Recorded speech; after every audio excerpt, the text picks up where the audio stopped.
जय हिंद। फिर से स्वागत करता हूं आपके अपने चैनल में। और जहां पर कहानी को हमने रोका था, अखंड भारत के इतिहास को हम लोग देख रहे थे और किस तरह अखंड भारत टूटता चला गया और फिर उसमें सरदार पटेल ने अपना कमाल किया, 3 राज्यों को मिलाया था। अब तो पता है, मैंने बता दिया, हैदराबाद, जूनागढ़ और जम्मू कश्मीर किस तरह सरदार पटेल ने कमान संभाला, किसी को पीटा, किसी को धोया, किसी को मजबूर किया और इसमें मिलाया। उसके बाद जब सब राज्य मिल जाती है तब भारत 4 राज्यों में उस समय विभाजित कर दिया गया था। मतलब 4 कैटेगरी, आप बोल सकते हैं कि 4 कैटेगरी में बांट दिया गया सबको मिलाकर। उसमें क्या बांटा गया, ए बी सी डी, 4 को कर दिया गया, ए बी सी डी कर कर बांट दिया गया, जिसमें ए को रखा गया ब्रिटिश प्रोविंस, यानी ब्रिटिश का रियासत, ब्रिटिश रियासत। दूसरा रखा गया प्रिंसली स्टेट, यानी वही देसी राज्य। और तीसरा कमिश्नरी, और डी में यूटी यानी यूनियन टेरिटरी। 4 कैटेगरी ऐसे ऐसे बांट दिया गया। अब क्या होता है, इस ब्रिटिश ब्रिटिश रियासत मतलब क्या हुआ, वह राज्य जहां अंग्रेजों का शासन था, वह राज्य जहां अभी भी अंग्रेजों का शासन चल रहा था, वैसे वैसे राज्य यहाँ पर 9 थे। और प्रिंसली स्टेट, यहाँ पर जो देसी रियासतें थी वहाँ पर 9।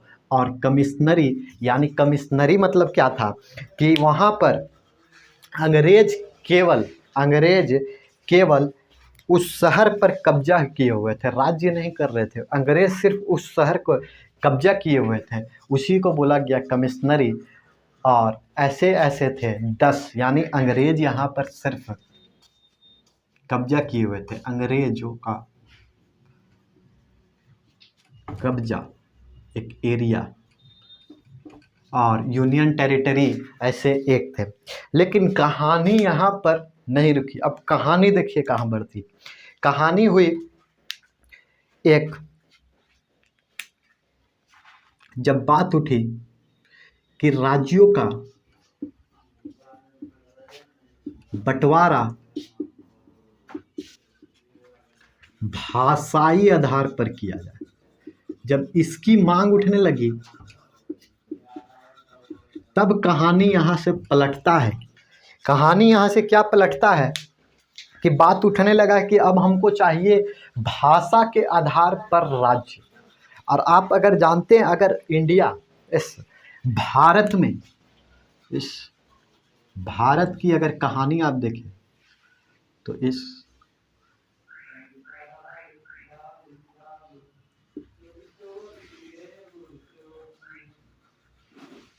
इस भारत में अगर आप कहानी देखिएगा भारत की, तो भारत की कहानी अगर राज्यों की बात करें, अगर भाषा के आधार पर अगर बंटना स्टार्ट होता तो शायद बहुत सारे राज्यों में बंट गया होता। तो ये तो बहुत बड़ा दिक्कत हो जाता कि भाषा के राज्य पर अलग अलग हम राज्य बांट दें। लेकिन इसके लिए एक कमेटी का, कि जहाँ जहाँ भाषा के आधार पर सवालें उठ रही है, जहाँ जहाँ आंदोलन चल रहा है कि हमको भाषा के आधार पर राज्य चाहिए, उसके लिए एक कमेटी का पहले गठन किया गया। जानते हैं, कोई भी आंदोलन स्टार्ट होता है या किसी की मांग उठती है तो सरकार उसको जांच पड़ताल करने के लिए एक कमेटी का गठन करता है। कमेटी क्यों गठन होती है कि जांच पड़ताल किया जाए, उस समस्या को देखा जाए, उसका निवारण किया जाए। तो एक कमेटी का गठन किया गया और इस कमेटी का नाम रखा गया एस.के. धर कमेटी। नाम रखा गया एस.के. धर कमेटी। इस कमेटी को गठन करने का मेन मकसद यही था कि भाषा के आधार पर जो पहला राज्य, जो भाषा के आधार पर राज्य गठन होने वाला है, उसकी जांच पड़ताल को देखें। और इसका जो सबसे पहले जो एस.के. धर कमेटी कब गठन किया गया, तो आपको पता है इस आयोग को 1949 में, क्वेश्चंस भी पूछता है हमेशा, कब ये कमेटी गठन किया गया था। तो 48 में इस एस.के. धर कमेटी का गठन हुआ। यानी आज़ादी हमको मिली थी, देखिएगा 1947 में, और 1947 के 1 साल के बाद ही मांग उठने जब लगे भाषा के आधार पर हमको राज्य चाहिए, तो बेटा ठीक है, नेहरू जी बोलते हैं कि एक कमेटी को बनाते हैं और एक कमेटी इसकी जांच पड़ताल करेगा, और वो कमेटी का गठन हो गया। भाषाई आधार पर एक कमेटी का गठन किया गया, एस.के. धर कमेटी। अब एस.के. धर कमेटी का गठन तो हुआ, लेकिन इसका गठन होते ही इसका विरोध किया गया कि नहीं, हम इस कमेटी से संतुष्ट नहीं हैं। इसका विरोध होना चालू हो गया और बोला गया इस कमेटी से हम संतुष्ट नहीं हैं। फिर एक समिति बनाई गई, और जब आदमी जानते हैं कि किसी एक कमेटी से संतुष्ट नहीं होता है तो फिर से एक कमेटी बनाई जाती है। 1948 में देखें कि एस.के. धर कमेटी तो गठन हो गया। एस.के. धर जब कमेटी गठन हुआ, ये किस लिए हुआ था? तो भाषा के आधार पर राज्य के लिए, भाषा के आधार पर राज्यों के लिए किया गया था। और इसका किया गया बाबू विरोध। क्या करल गए हो बाबू? तो कर देंगे विरोध। और जब विरोध किया गया तो बोला गया ठीक है, इस कमेटी को रद्द कर कर एक और समिति बनाया जाता है। और फिर एक और समिति बनाया गया और उस समिति का नाम रखा गया जे.वी.पी. समिति। एक और समिति बना दिया गया और ये समिति थी जे.वी.पी. समिति। ये जे.वी.पी. समिति का नाम क्यों रखा गया? जे मतलब थे जवाहरलाल नेहरू, जे मतलब थे हमारे नेहरू चचा, जे मतलब जवाहरलाल नेहरू जी। भी नाम रखा गया था प्रतापी सीतारमैया, और पी रखा गया था सरदार वल्लभ भाई पटेल को। इसीलिए इसका नाम रखा गया प्रतापी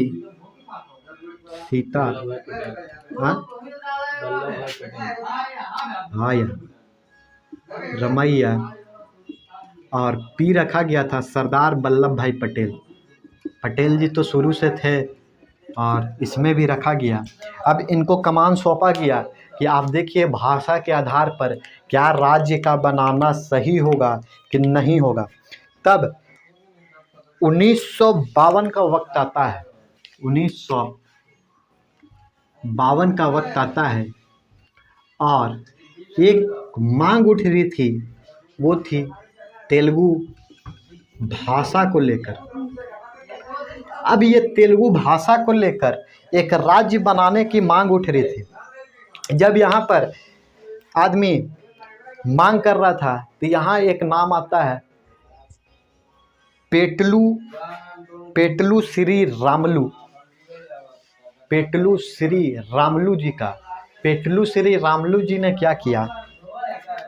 पेटलू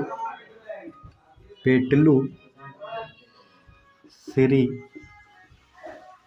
रामलू, इनका क्या था? इस तेलुगु भाषा के लिए एकदम जिद पड़ा रहे थे कि हमको एक राज्य चाहिए। इन्होंने बिना खाए पिए आमरण अनशन, बिना खाए पिए, ना खेबो यार तब एकदम हमारा एगो राज्य चाहिए करिए, तो एकदम बिना खाए पिए इन्होंने 56 दिनों तक बैठ गए आमरण अनशन पर। आमरण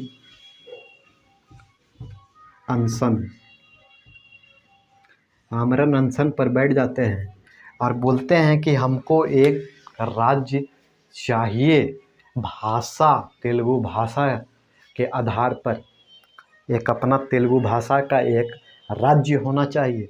और 56 दिनों तक इन्होंने आमरण अनशन कर दिया बिना खाए पिए। जैसे अन्ना हजारे जी देखे थे एक बार आप 2014 में लोकतंत्र के लिए एकदम लड़ पड़े थे, बिना भूखे प्यासे एकदम लड़े थे, वहीं से निकल गए हमारे केजरीवाल जी, आज मुख्यमंत्री बन गए। तो ये जब होता है तो इसका असर भी पड़ता है, और ये तो 56 दिनों तक था तो बहुत बड़ा असर पड़ा। और जब इनका असर कब पड़ा? जब ये 56 दिनों तक बैठे हुए हैं तब जनता को फर्क नहीं पड़ता।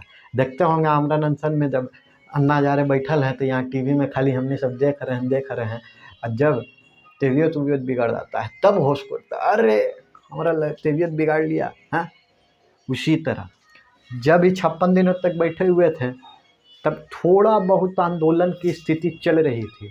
जब इनको मृत्यु हो जाती है, जब इनकी मृत्यु हो जाती है, 56 दिनों जब आमरण अनशन में रहते हैं, तो कोई भी 56 दिन तक रहेगा तो बेटा जिएगा तो नहीं, तो ये भी चल बस है अपना काम करके। मतलब इनका काम यही था, यही लाइवे किया था कि 56 दिन के लिए हड़ताल उड़ताल करके निकल जाएंगे। मतलब और भी बहुत काम किए होंगे, लेकिन इनका इतिहास में नाम इसीलिए जोड़ा गया कि 56 दिन का आप काम किए, फिर निकल लिए, आपका नाम हो गया और आपके चलते एक राज्य का स्थापना हो गया। यह भी एक बहुत बड़ा चीज़ हो गया। तो 56 दिन तक आए, अपना काम किए और निकल गए। और जैसे निकले जनता में आक्रोश, जनता इनके प्रति एकदम आग बबूला हो गई।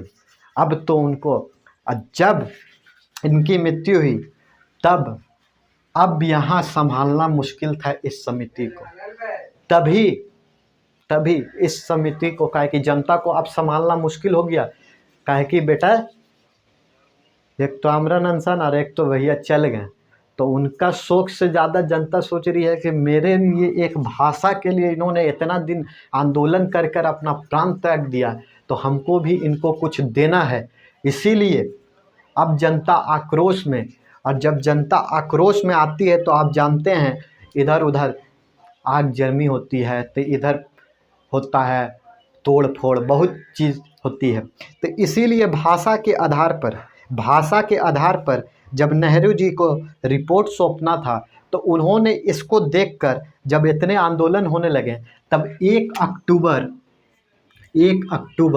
1953 का वो वक्त आता है, वो 1973 का वक्त आता है, जब इनका 56 दिन का आमरण अनशन सक्सेस कर जाता है। और इस दिन एक भाषाई आधार पर एक राज्य का गठन कर दिया जाता है, और वो राज्य बन जाता है आंध्र प्रदेश। और वो राज्य बन जाता है आंध्र प्रदेश। और मजबूर होकर इस समिति को, यह नहीं कि बढ़िया से करना पड़ा, मजबूर होकर उनको 1 अक्टूबर 1973 को डिसीजन लेना पड़ता है कि नहीं, ये आदमी का 56 दिन जो चल गया बेटा, अब वापस तो आएगा नहीं। और जनता का आक्रोश देखकर 1 अक्टूबर 1973 को 1 अक्टूबर 1953 को राज्य का आंध्र प्रदेश का गठन हो जाता है। तो इस पूरी कहानी से जो क्वेश्चन बनकर निकलता है, वो क्वेश्चन बनकर निकलता है, पहला क्वेश्चन ये बनकर निकलता है एग्ज़ाम में। अब पहला क्वेश्चन ये निकलता है, और उसके बाद धीरे धीरे आप देखिएगा फिर इस चारों कमेटी को, जो ये 4 में बांटा हुआ था ABCD, इसको भी रद्द कर दिया जाता आगे चलकर, और इसको भी रद्द कर फिर केंद्र शासित और राज्य में बांट दिया जाता है। जो आपको फ़िलहाल अभी पता है कि हमारे पास कितने राज्य और कितने केंद्र शासित प्रदेश है, उस समय बांटा गया था। फिलहाल उसके हम बाद में बात करेंगे।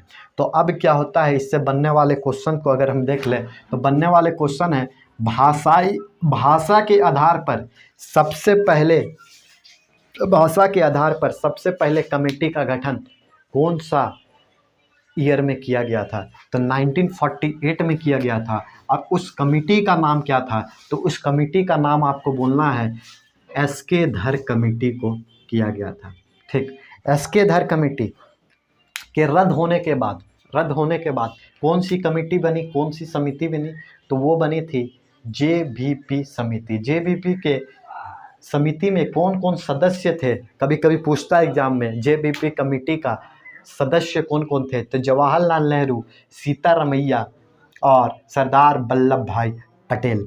साथ ही साथ एक क्वेश्चन जो हमेशा पूछा जाता है, भाषा के आधार पर सबसे पहले राज्य का गठन कौन सा हुआ था? तो भाषा के आधार पर सबसे पहले राज्य का जो गठन हुआ था वो था आंध्र प्रदेश। आंध्र प्रदेश को भाषा के आधार पर, फिर एक क्वेश्चन पूछा जाता है, आंध्र प्रदेश को भाषा के आधार पर कब राज्य बनाया गया था? तो आंध्र प्रदेश को भाषाई आधार पर सबसे पहले राज्य 1 अक्टूबर 1953 को बनाया गया था। तो इससे रिलेटेड क्वेश्चंस ये पूछे जाते हैं। और कभी कभी जब आप स्टेट टू स्टेट के एग्ज़ाम में जाइएगा तब इसका जिक्र पूछा जाता है कि किसके द्वारा भाषा के आधार पर आंदोलन किया गया था, जिसके कारण आज तेलुगु भाषा से आंध्र प्रदेश का निर्माण हुआ। तो उस समय इनका गोल्डन नाम आ जाएगा पेटलू श्री रामलू। पेटलू श्री रामलू जी का जो 56 दिनों का आमरण अनशन कर कर निकल चले और अपना एक राज्य जनता को भाषा के आधार पर सौंप चले। तो फिलहाल के लिए इतना ही इस वीडियो में। आगे हम लोग इसी तरह के फैक्ट्स और क्वेश्चन देखते रहेंगे। फिलहाल के लिए जय हिंद।